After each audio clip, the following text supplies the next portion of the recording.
Welcome back to the Changing Earth podcast with author Sara F. Hathaway and co-host Chen Gibson. Blending survival, fiction, and fact to bring you entertaining education that will help you dream, survive, and thrive. And now, here's your host, Sara F. Hathaway and Chen Gibson. Hello, and welcome back to the Changing Earth podcast. This is episode number 309, season 10, episode 1. Hey, Chen, what's up? Chin's up. Yeah. Season 10. We're good. I know. We did a little jumping around, but we are officially starting season 10. I told you guys last week I was missing the fiction in the podcast, and so we have decided to go ahead and do the bitter end. Because reality's so crazy nowadays, we need to get back to fiction. Yeah, we need to have some fun with the fiction. It's for sure. I've been really missing it. Yeah. So that's exciting to go back. That original format was awesome. I loved it. I did too. I really enjoyed sharing my stories with everyone. Yep. And I know we didn't do Swenson live, but I don't know.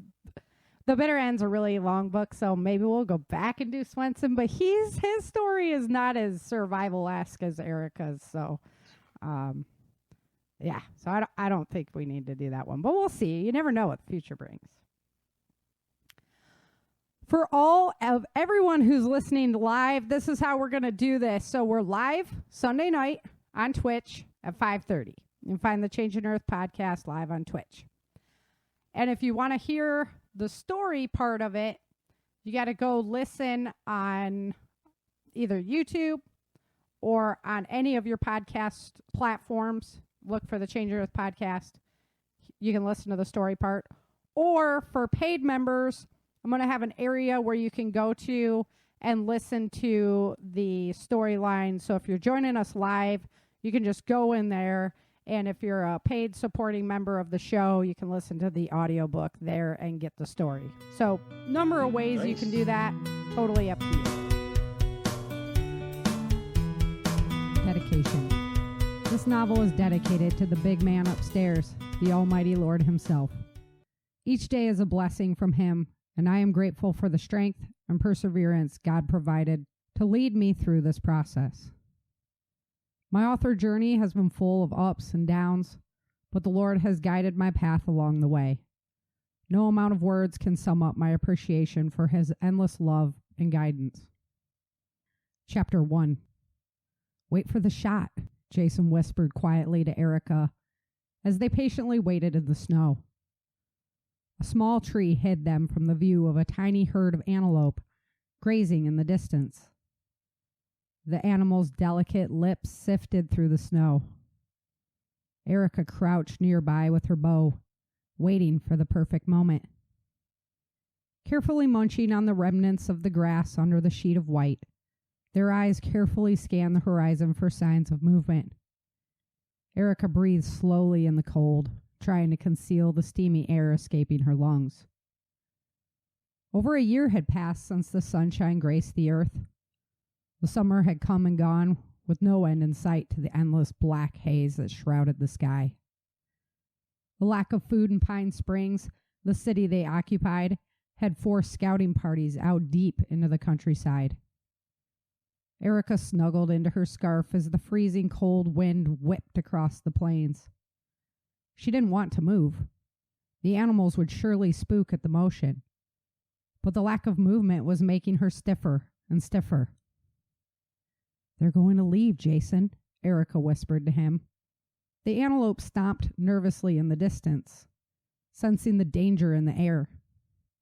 "We may have to use our rifles," Erica advised.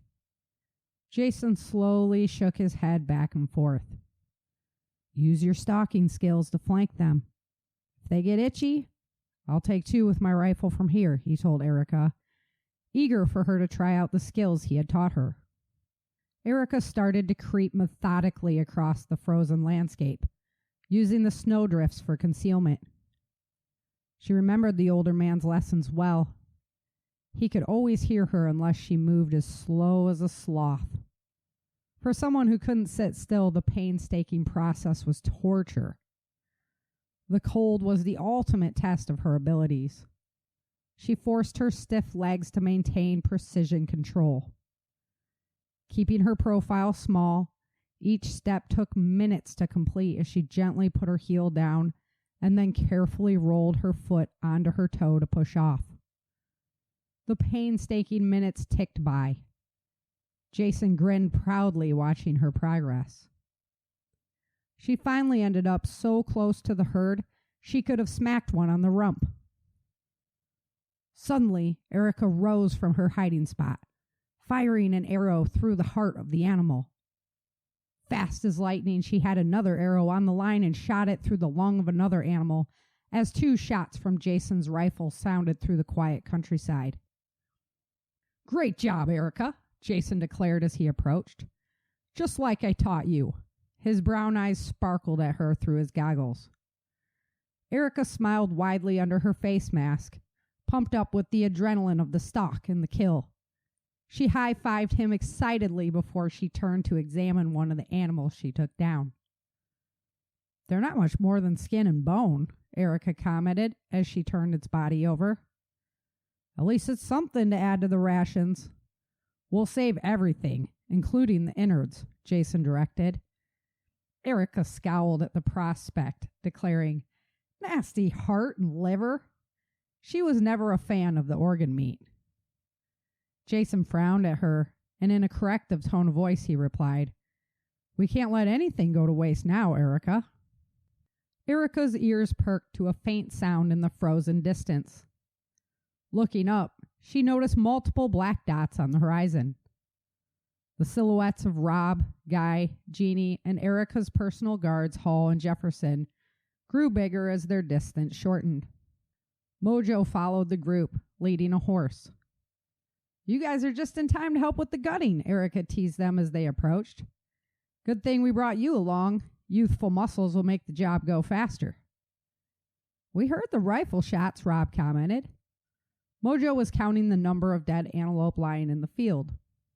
"Only 2 shots, but 4 animals down," he noted. Erica held her longbow triumphantly into the air as Jeannie joined her side. "2 for the price of 1, she teased. "Nice job," Guy elated. He paused, thinking on a memory.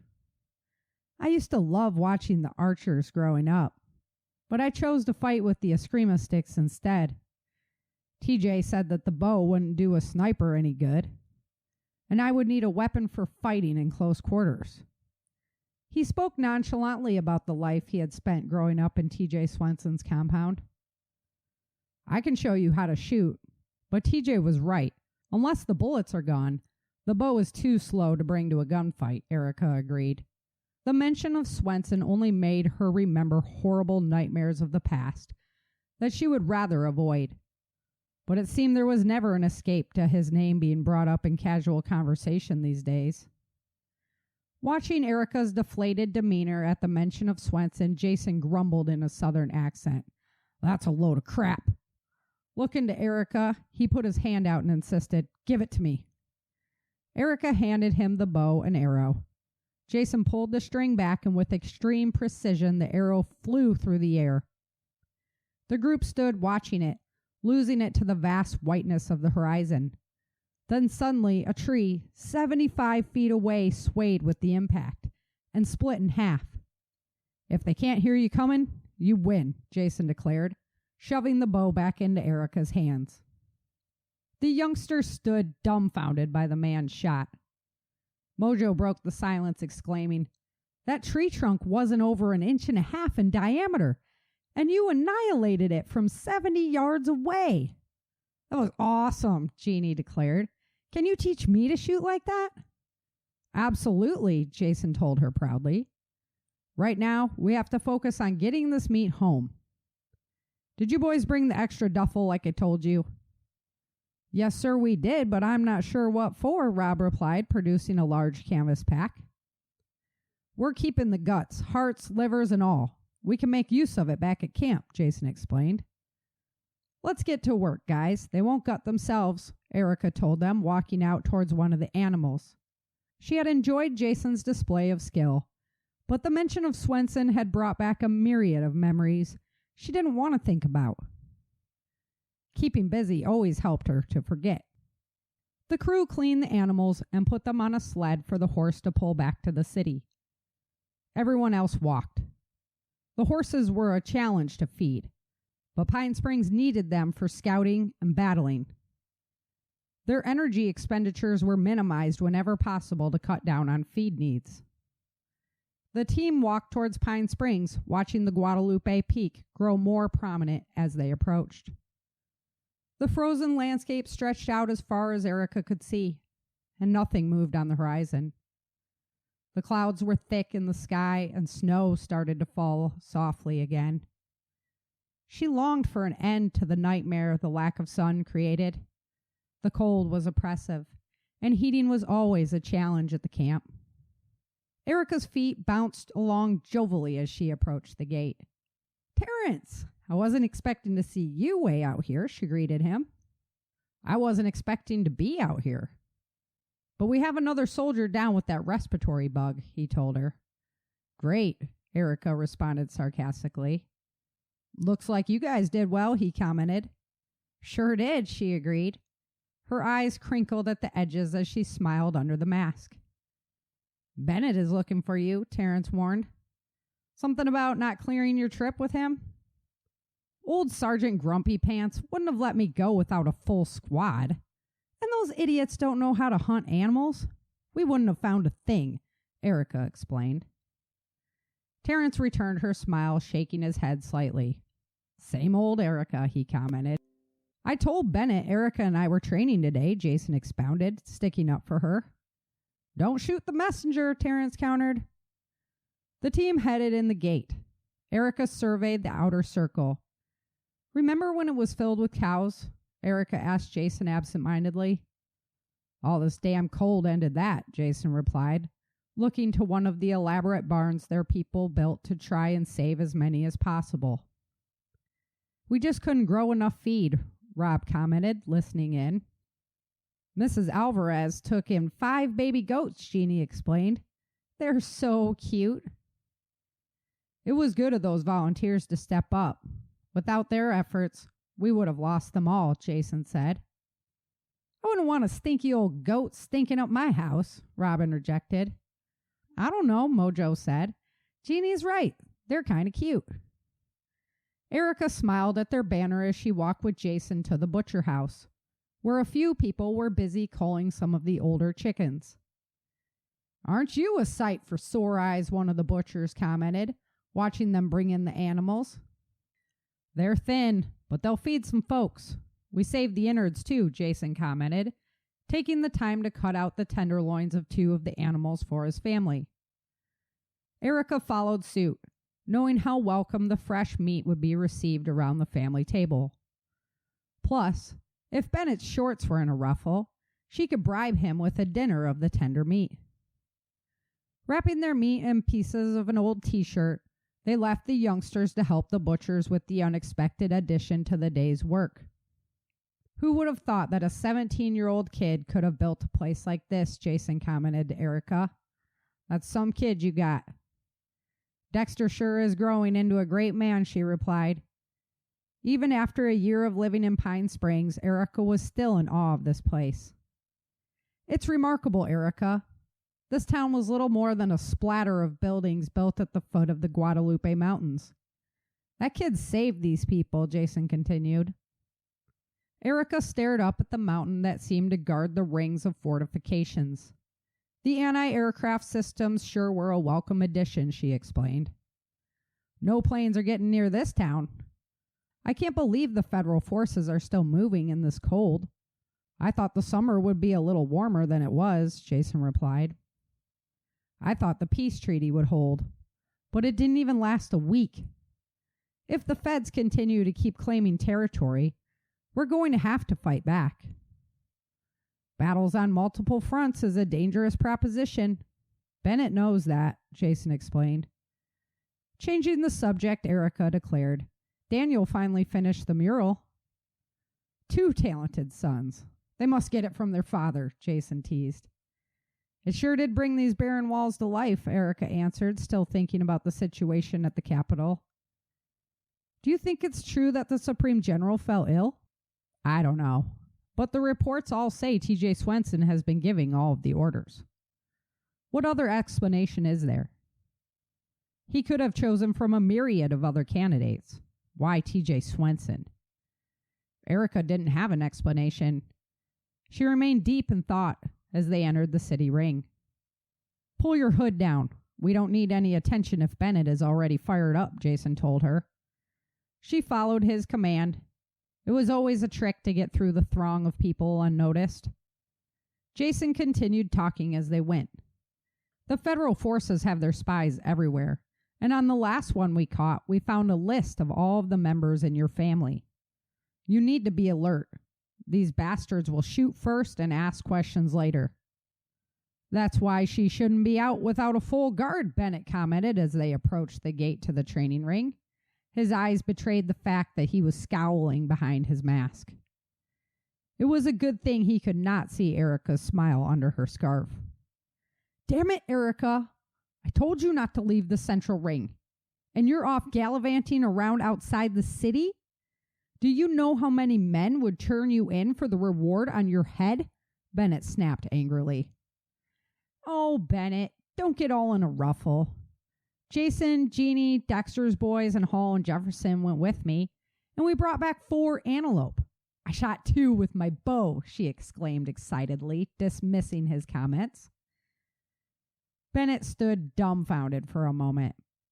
I'm happy to see you back to your old self, but you still need to follow the guidelines I laid out for you. If you have to blame someone, blame me, Jason spoke up in her defense. She talked so much about hunting with her bow and the elk that you 2 hunted. When I scouted the antelope, I knew she would love the opportunity to bag them. Bennett shook his head at them, respecting the elder status Jason occupied. I probably would have done the same thing, he admitted to the man. Did Vince know about this? Bennett asked Erica. No, Erica confessed in a mumble. He wouldn't have let me go. Exactly, Cupcake, he said, thumping her upside the head. How did you get through the gate without Dexter being alerted?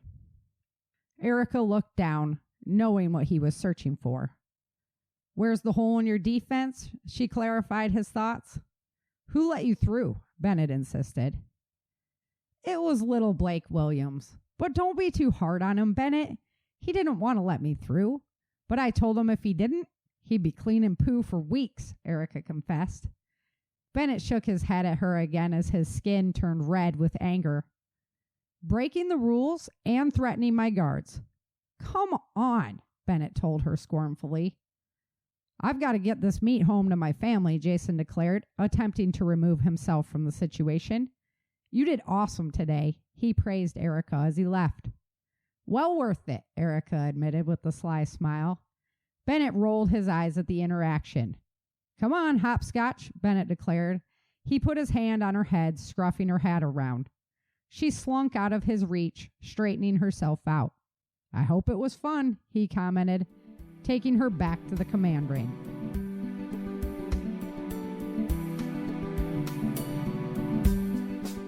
Today was chapter 1 of The Bitter End. And I named it The Bitter End because, well, obviously, the series has to end somewhere. And it was kind of bittersweet for me and then all of you who have been with me on this whole journey. So, yeah, there's The Bitter End. Nice I love the cover. Yep. Oh, there it is, popped up. I was holding the book in my hand, looking at it. Yep. And there it pops up on the screen. There it is. Live together, die together. Yep. So... And we'll just go through this journey together.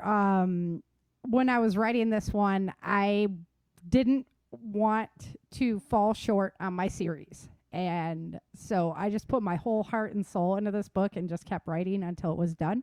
So it is a larger book, but I tell you what, it is action-packed, and it did not let the series down. It's one of my favorite out of the whole series now. 406. The end. Yes. Yeah, it's like 60 chapters, but those end chapters, man, they just click along. So, I mean, you're just like, oh my God, what's next? What is next? You know? Yeah. So, yeah, definitely had a lot of fun with it.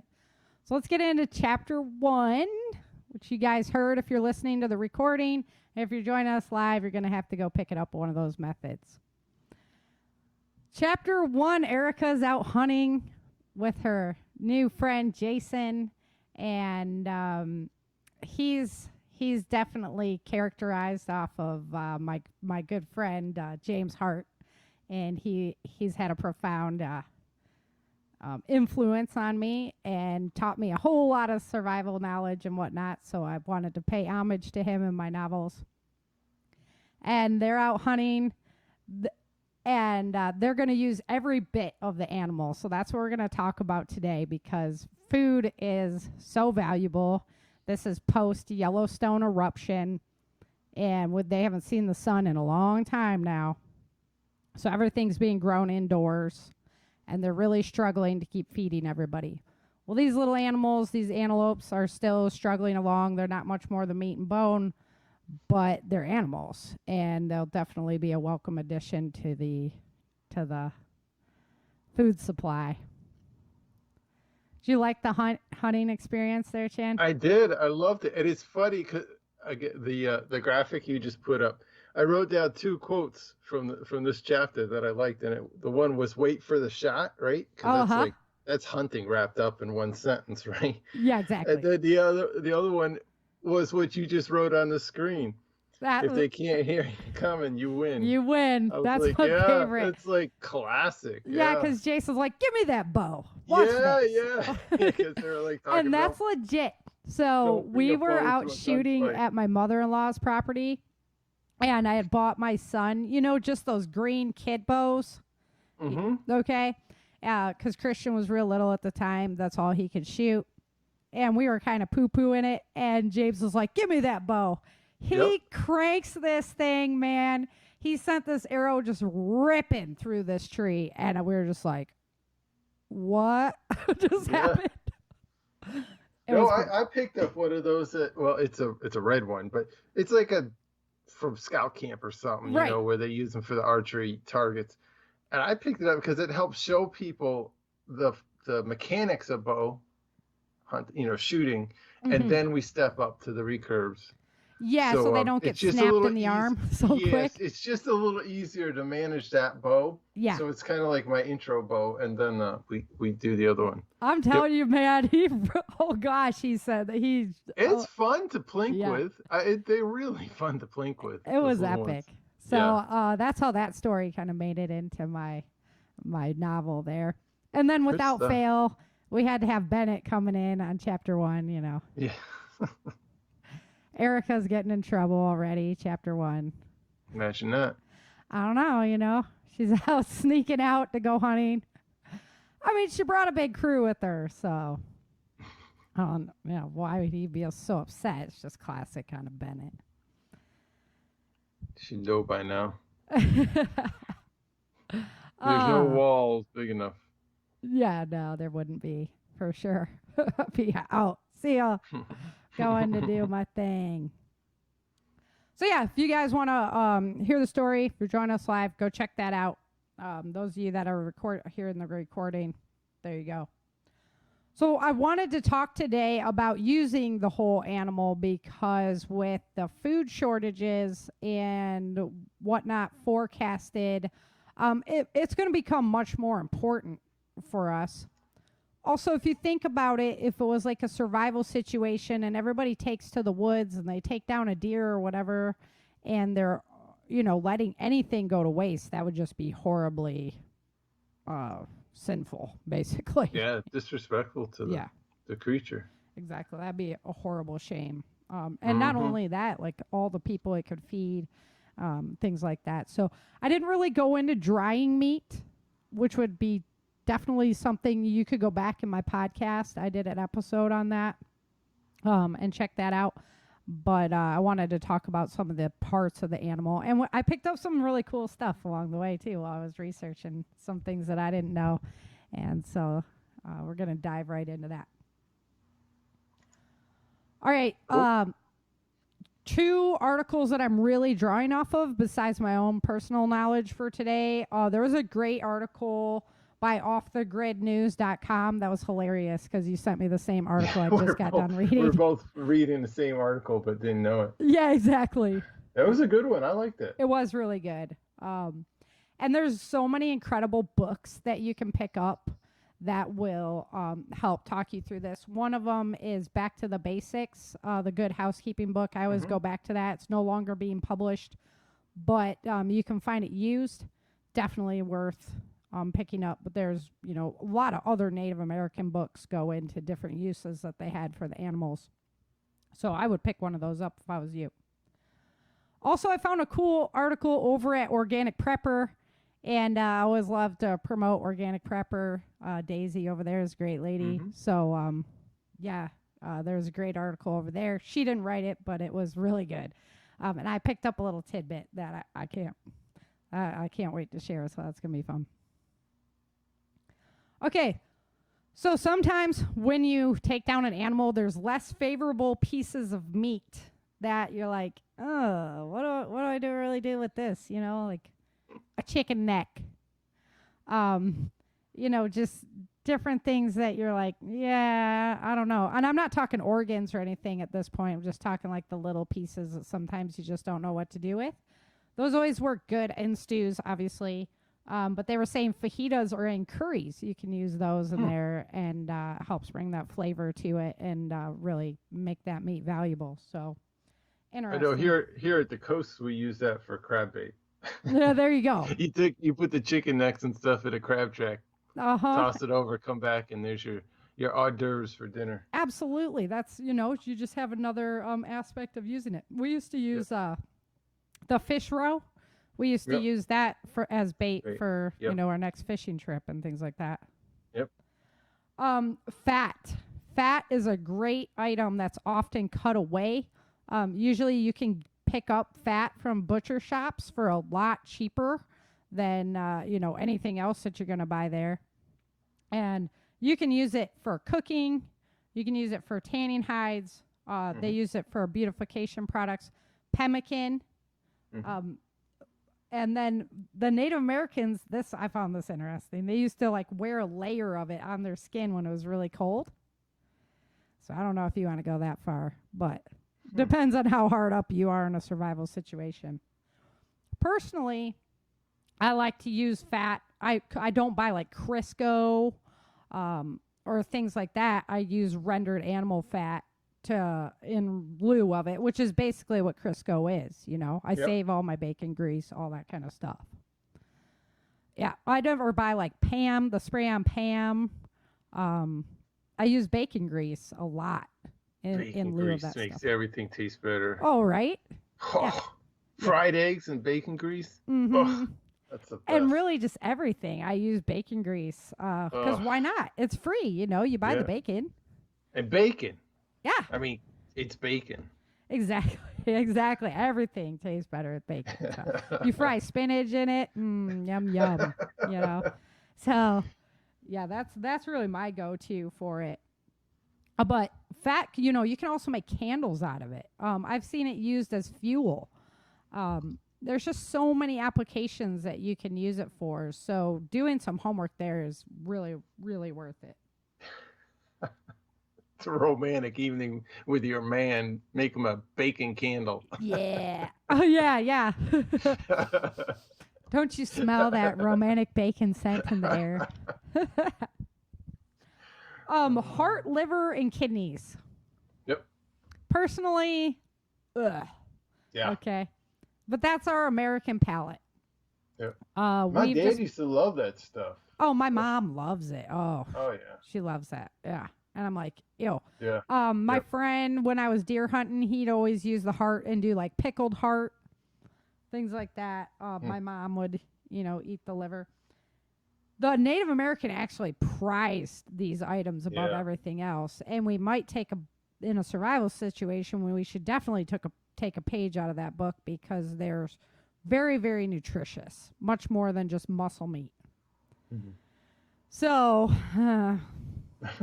liver on up. So you can put it in dirty rice, kind of a way to hide it. Yeah. Onions and peppers. Yeah. Make that like gravy kind of crap and mix it all up. Yeah, for sure. Blah. But I know, I got to get over that. Organs were actually some of the very first hormone replacement medications was eating organs. So like eating testicles came from somewhere, right? And it was hormone replacement therapy. Those are Rocky Mountain oysters, yeah. I found that kind of interesting, though. I found that in another article. I was like, oh, yeah, that makes sense. And my friend Tammy that does a lot of her own vitamins and whatnot, I've had her on before about making your own vitamins. She also eats some kind of meat specifically to help with thyroid. I guess I should have given her a call before the show. But so that might be a piece of research that if you have those kinds of conditions, you could look at different things you could eat. For me, I was very iron deficient, so they recommended I eat red meat, Yeah. I can't take like iron because it messes with my stomach so bad.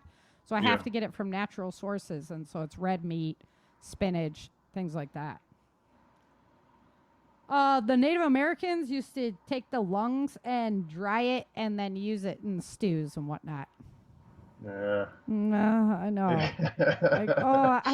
I've got a lot of deer. I've got a lot of animals, and I'm. Yeah. Yeah. Yeah. I don't know. I mean, I'd probably eat that before I'd eat bugs. So maybe. Not me, because we know I've already eaten a bug. So. Yeah. I don't have that option. We're not going to talk about that today. Okay, bones and feet. Oh, I had another bones column somewhere. Okay, bones and feet. So you can boil them overnight with a splash of vinegar. There's your broth. So, of course, the chicken, turkey carcasses, things like that, beef bones. You're talking really good broth. And one of the interesting things from Organic Prepper was if you have kids that don't want to eat meat, they don't want to eat really anything besides like pasta or rice, you can actually boil the pasta or rice in the broth, and that gets them more protein. Leach some of the minerals and proteins and stuff out. Yeah. She also recommend putting the bones in your wood stove and letting them just disintegrate with the wood ash, and then you can use that in your garden as a fertilizer to get more calcium and phosphate in your garden. Never thought of that one. Right? Yeah. Any of the soft parts that come out of that, when you're making broth, you can feed those to the animals. Because we're always looking for animal feed. If we were in a survival situation, we're going to need animal feed. So that's something I'm always keeping in the back of my mind. What if I couldn't buy my dog a bag of food? Yeah. Bones, the big ones, they used, Native Americans used to use them as combs, paintbrushes, necklaces, wind chimes, spoons, stirring tools, knives, spears, breastplates, digging tools. The ribs make good arrow shafts or sled runners. The slivers. Yeah, the sled runner. Right? They're talking about the bison. Yeah. The slivers, needles, I knew that one. You can use them as needles. And then the hollow bones make good whistles. So everything. You can do something with everything in the animal. And those, the sky's the limit. Really, it's only our own imagination that's preventing us. Do they make like clubs and stuff out of it? Like, what is it? The leg bone? What's that leg bone? The joints into the hip? Mm-hmm. Looks like a hammer. Yep. Yeah, there are lots of good parts. And the shoulder bones, like for scrapers and things like that. Yep. Yeah. Great ideas. Yeah.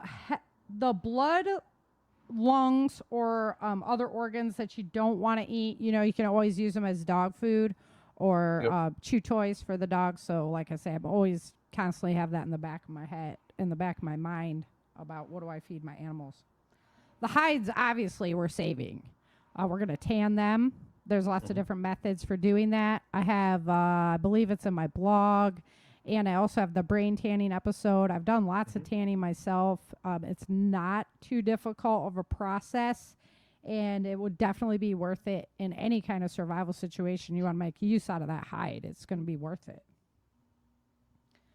So the difference between a hide and a rawhide is the rawhide doesn't have hair on it, so you'd be using a tool to scrape all that hair off, and then you can use it for belts, snowshoes, moccasins, the moccasin soles, because I like leaving the hair on for moccasins because you can put it on the interior, keep your feet warmer. Yeah. Good call. Yeah. And cushioned. And cushion. And the friction, like you don't get the... Yeah, you got a little bit of padding there if you did use it as the sole. Yep, as well. Buckets, drums, of course, rafts that they used to stretch it across. Yeah, wood stretch frames. it over. Yep. So really useful stuff. Feathers, you can put them in your garden as well for nitrogen. Yep. So that was interesting. I used the actual chicken manure for that. Yep. But that was interesting. So the big takeaway, this was one of my hugest takeaways from this research. The lady that wrote the article on organic prepper, she was like, she's starting on her journey of using everything from head to tail. So what do you do with a goat head, right? She puts it in a bucket that has a lid on it because her neighbors have lots of cows and no chickens to control the fly production. I totally get this because I'm in the same boat. So you put the head in a bucket with a lid on it. You put holes in the bottom of the bucket. The flies go in, but they don't come out because flies only fly upwards, right? So not like in the bottom, but in the side, lower side. Yeah, I get it. Right, Yep. so they go in. Then they'll lay their larvae all over this head, and it forms into maggots, and the maggots will come out the bottom holes, and the chickens eat the maggots. I was like, great source of chicken feed in a post-apocalyptic scenario. Yep. Or if you're just trying to make the most of your farm life, instead of raising mealworms or anything like that, you could just do it that way. And they get a tasty meal. Exactly. I was like, wow, that is, you really need those 5-gallon buckets in the post-collapse scenario. Everything. I find so many uses for those. It's like duct tape and 5-gallon buckets, I think. Yeah. And you can't leave 5-gallon buckets out in the sun too long. So you're going to need to backstock those things. That's a mental note to myself, The heads were also, you can break up the skull bones, and the Native Americans used to use that. What they found was a good tool for scraping the hair off of hides, was the broken skull pieces. I don't know why those were better than other bones. Maybe it's because of the arc of it. Hooves, animal hooves. You can use them as dog chews, bowls, scoops, wind chimes, rattles, that kind of stuff. If you're looking for perimeter security, you can put them on a string and they would rattle if somebody, was going through that area. Instead of the tin can. Right. The brains, of course, you can use them for tanning. Every animal has enough brain to tan their hide. So, yeah, that's just how that works. Some animals get their hide tanned because they don't use their brain. Right, yeah. No comment. Teeth can be used as, decorations and same thing, noisemakers, wind chimes, that kind of deal. Yeah, it's funny how the article was talking a lot, stuff for the kids and rattles and stuff, Yeah. Flutes, rattles, toys, wind chimes. Yeah, toys, yeah. Uh-huh. Yep. Yeah, I mean, if you're in that, when besides whittling something for them. Yeah, you keep the kids happy. Yeah, got to keep them busy. Tails can be used as a knife sheath. I love that one. I loved that one too. Yeah, I so want one. It's already formed up for you. I know. I was like, that's a great idea. Yeah, I like that one. I want one now. I'm gonna have my tail, it's hanging there. Yes. I need a buffalo tail knife sheath. I'm gonna have to get with Phil about that one. And be Yeah. Okay, Phil, I want a knife sheath. That's a tail. Yep. Decorations, whips, fly swatters. Fly swatter, right? Right. That's a great idea too. I was like, that's great. And kid toys. There we go again. The scrotum They used it as containers or rattles, so I don't know about that one. But Yeah, that's like a pissed off wife. yeah, I'll be like, making a rattle out of that. I'm making a rattle out of this See scrotum, this? and See I'm gonna this? wear it around my neck. Guy breaks into a cold sweat. Right? Oh shoot. Stomachs. This was interesting. If they were full, Yeah. that they boiled them with water and eyes to make stew. Ew. Yum, yum, yum. Oh, like something looking at you, like the eye. Ugh. I don't know. I'd have to be really hard up. I wouldn't put it past me, but well, you can always do like the dry it out, grind it up type thing. You know, I'm feeling more like a protein drink. Yeah, I'm feeling much more confident with that. I have mortars and pestles. Like I can make that happen. But the stomachs and bladders were cleaned, and then they use them as water bags. Water, yep. And that's really important. Or wine. Yeah, bags, wine right? jugs. Yeah. Yeah. I mean, That's if you why they didn't look have like all the that. plastics that we have, then what are you Yeah, left well- with? You're left with metal. Okay, who do you have that's going to hammer that out for you? Or wood. What else would you really use if you didn't have? You can still buy those wine, the bags, the leather bags for putting wine and drinks and stuff Yep. in. Yeah, I do know. Yeah. Yeah. So, I mean, I don't know of any college student that might have done that, but you could put it under your jacket and just, I don't know. just, walk around with it. Yeah. Tendons and sinew, very useful stuff. Yeah, everybody should know about this one. Yeah, they should. Use it as thread. You can use it as bowstrings. You render it out. You can use it as a stitching material if somebody's cut open. And you always said bones were used for needles, right? So yeah. There you go. So there you go. You have a needle and a thread. I mean, like I say, the human imagination is the only thing that's limiting to you to what you can create to adapt and overcome if you need to. I like the organic prepper article because it was more like kind of modern farm, how to use it from head to tail. Whereas the Native American article went into what, they used to use everything for, which if, stuff hit the fan and we don't have power and things like that, that's what you need to know. That's the toolbox you need to have in the back of your head in case you need to, keep your family alive. Shoulder bones, cooking spoons, scrapers for tanning. You can make them into like hose for the dirt, Yep. Because once your tools are done, if you don't have a tinker or a blacksmith around, you have to figure this out. So then that's pretty much head to toe of the animal. This is just some like random. They use turtle shells for rattles, pots, bowls, colanders, and bags. So I thought that was pretty cool. We have a lot of turtles around here. I'm going to have my turtle shell colander. Yep, you could. You have your cereal in your turtle shell. Yeah. Oatmeal. Right? Just with your bone spoon. Would work. Because I don't know, unless you can spin pottery and fire it up, I don't know what else you're going to be using. I've made a lot of these things out of wood where you put the hot rocks in the wood and then it makes... chart, scrape it out. Yeah, we've done that. Deer or elk antlers for buttons, beads, and awls. That's an awl is like you use it to poke the hole before you put the needle through, because if your needle's not metal, it could break.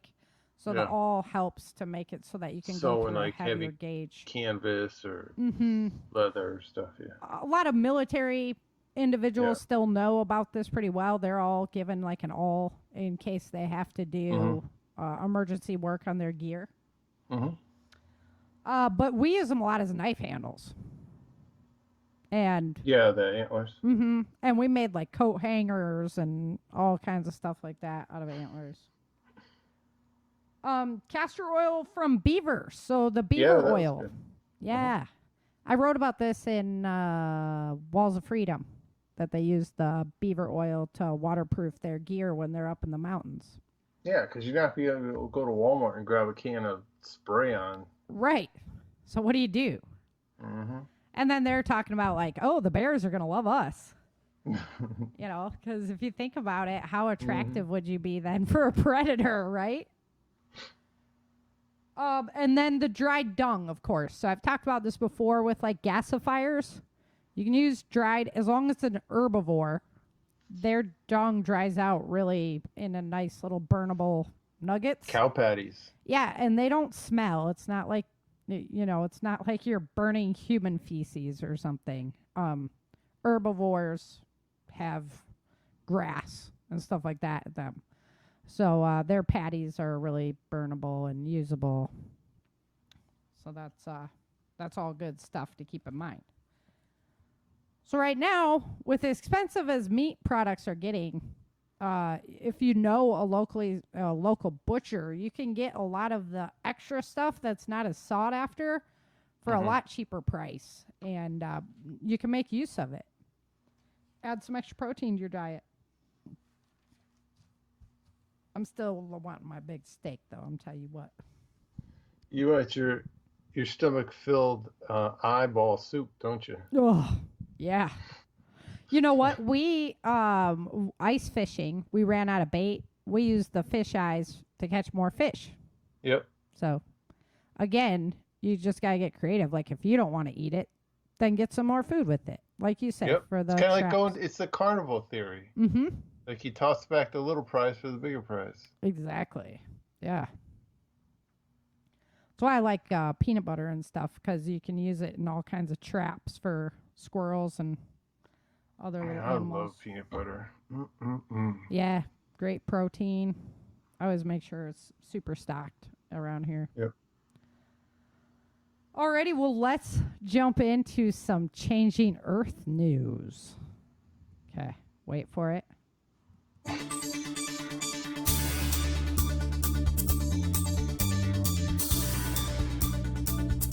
Brought to you live Sunday night on Twitch. Here comes the changing Earth news. Have you listened to my music yet?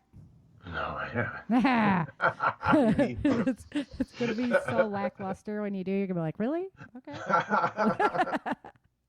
But at least we don't have to make our own. It's almost more fun to be the guy on the outs right now. I'm just quietly, patiently waiting. Yep. Okay, I can't hear the music, but whatevs. All right, so beginning of last week, we had a big solar spot that was turning, sunspot that was turning towards Earth. It was the kill shot that went out from the other side. And luckily, it just kind of chilled out. It did have another eruption. It was a C-class. It's supposed to hit us today or tomorrow, I believe, but it's going to be really minimal. We shouldn't see that much from it. So, you know, just eyes on that. Yellowstone just is still rumbling like crazy. There's enough earthquake activity there to pull my attention back to it. We're going to put it that way. Because, you know, in talking with some of the scientists over there, they were like, until we hit like 200 a day and we're seeing like 3 points, we're not really going to worry about it. And we're getting close. And so and we're seeing big ones. So that's a little concerning to me, enough that I've been, you know, watching on what's going on at Yellowstone. Let's see. The sun overall was pretty chill this week, which was great. There are some filaments that are rolling across it. There's another big one coming in on the northern region that our eyes on. But as far as it goes, it was pretty chill. I don't want to say there's no activity, but it's not enough to really concern ourselves with. However, the one that went off right before that kill shot one, the X one that was like on the edge, there was like no warning for that one. I know, I remember. Yeah, that was spooky. So I keep watching that every day. Flooding hit China pretty hard. China is getting hammered right now. They got flooded out on the 21st, and there was a 6.7 off the coast of Panama. Luckily, there was no tsunami warnings or anything from that. And then another 7-point hit over, they were like bouncing across the planet. So it would hit in Panama, then it would hit over in Indonesia area, but on the western side of Indonesia, not the eastern side where they normally hit. So that was a little unusual, that activity. And they kind of bounced back and forth for a couple days. The seismic activity on Mars keeps increasing, so they're actually keeping an eye on that. They're waiting for basically the big one on Mars, and with that solar sheet moving through, or that the magnetic sheet that's moving through, it hit Mars first, so you got to wonder kind of what's headed for Earth. Then in watching Yellowstone, Sawtooth Geyser is basically like continually erupting, which doesn't really happen normally. So that's enough to be, like I say, there's enough activity happening at Yellowstone right now that it's worth keeping your eyes on. I think they have like 5 hours if we saw activity really start to uptick at Yellowstone before, that's the estimated time that you'd have 5 hours to clear the area or basically be vaporized, depending on the size of the eruption. Yeah. So well, if you're in the middle of Yellowstone, what's the drive time to exit? Yeah. And get clear? Yeah. Probably over 5 hours. Yeah, that's what I was wondering. Yep. And then you add all that traffic, like when everybody's in evacuation freakout mode. Yeah. You got all that in. So it'd be like people that are on the outskirts of the area, which one of my good friends is there. And so that's why I kind of keep an extra eye on Yellowstone, because I want to be like, hey, get out of there right now, If I call you, you better be in the car before you answer the phone. Exactly. Well, everybody on the show knows them. It's Skip that's up there in that area now. So, Skip, he's been on the show a lot and very near and dear to my heart. And so that's why I keep an extra eye over there. And there is a nuclear, hydrothermonuclear plant that's up at Yellowstone as well. A power plant. And they've been having swarms at the power plant, which is also a little concerning. So, definitely enough to be like, okay, let's keep an eye on this and see what's happening. And, the USGS is typically downplaying activity there. So I don't know if anything were to happen, if the USGS would even say anything. I think they would probably just try to avoid. I don't know. That's why I write about it in my books. Like, would they warn you about it, or would they just let it play out? I don't know. I've heard different things with like liability issues. Like if they issued it and it didn't happen, then they'd be liable. And so I don't know. I don't know what the story would be if something like that, God forbid, were to happen. The typhoon, there's a typhoon hitting China right now. That's why I say China's just really taking it on the chin with all the flooding that they had. Now, typhoons, they're up for an earthquake warning because of the activity over there. And then they have these typhoons. So there's one hitting them now, and they're just like lined up in the Pacific to keep coming in. And there was like Typhoon Hero is trending on Twitter. You can see like people just like standing out there in the brunt of the wind. Yeah. So that was pretty interesting, pretty funny. Over in Europe right now, things have kind of calmed down. I've been watching the rain systems over there and got our prayers go with them on their cleanup effort from all the flooding that they had. So that was really, I don't think we hear enough about that. And it seems like it just kind of blips in and out, The wildfires over in the west are on the uptick, which I really didn't want to happen this year, but they are on the uptick again. Big one out in Alameda County, so we have to also keep our eyes on wildfire watch over there. But all in all, that's, all in all, it was actually a pretty quiet week as far as it goes. So kind of playing some cleanup, I think. And it makes me concerned sometimes because I'm like, I hope it's not the calm before the storm. But, nobody has control over that. That's why we do the show. So you can learn to adapt and overcome. Yep. Yeah, very interesting how humans believe that they can control the planet. And I just don't think we have any control over it at all. Or when we do, we just make it worse. Yeah, when our heads are big enough to think we have an understanding of it. Yeah. We don't see what happens beyond that second step. Right. The big pictures. And how everything all plays together, how it's all interlaced. Yep. Absolutely. So that's what we're looking at as far as our Changing Earth news goes today. Like I say, it's pretty quiet as far as it goes, which is a good thing because we're supposed to be on a lot of uptick for a couple years in the solar activities. So we really need to keep our eyes over on that for a while. The magnetic shield's down about 25% over our planet right now. So any kind of big CME activity is going to be a big problem. Eyes open. Eyes open. Yep. Nope. Yeah.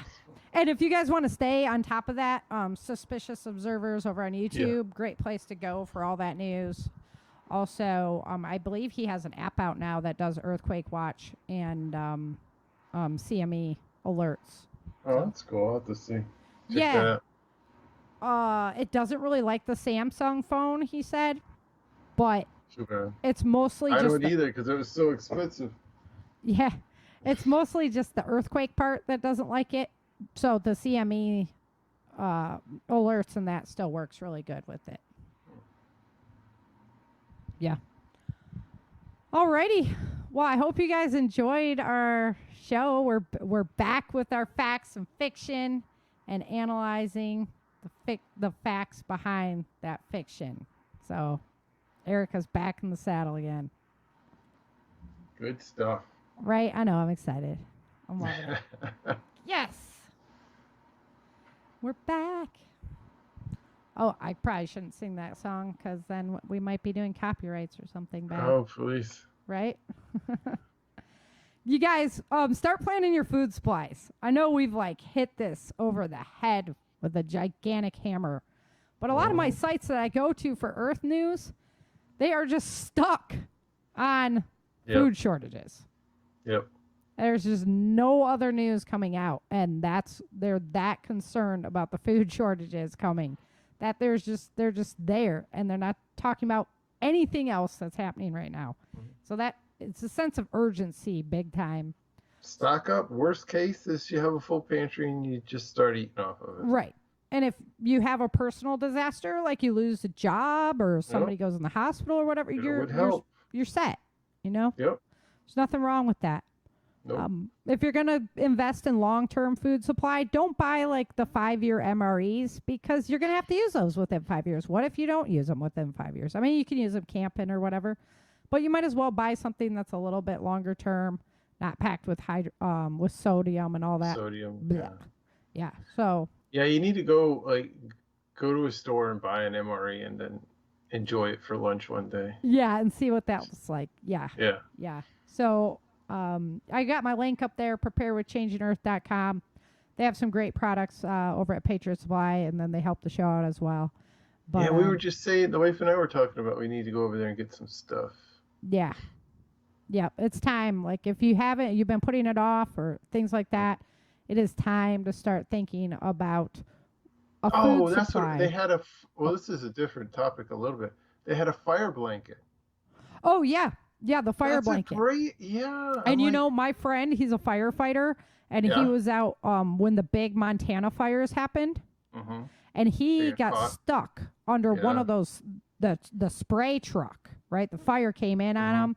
They just had that sprinkler going over the top and those fire blankets, and it saved their lives. Yep.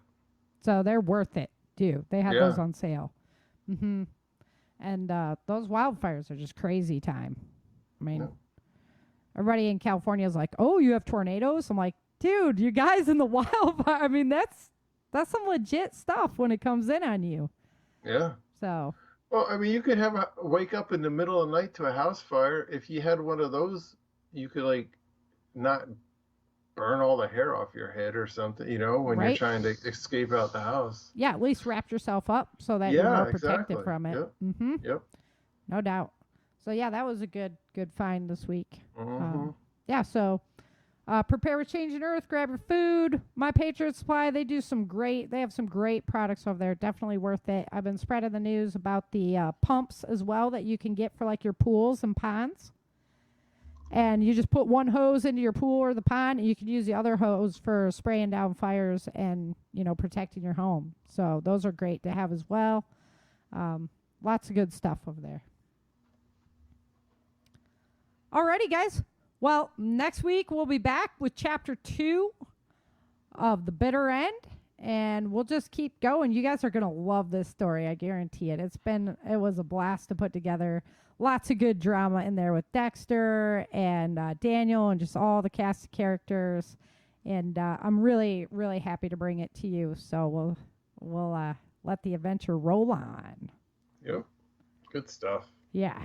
So until next time, remember, dream, survive, thrive. Thank you for joining Sara and Chen for this episode of the Changing Earth podcast.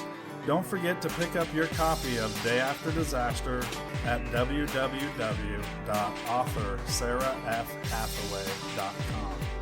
If you love the Changing Earth series and podcast, become a supporter while you're there.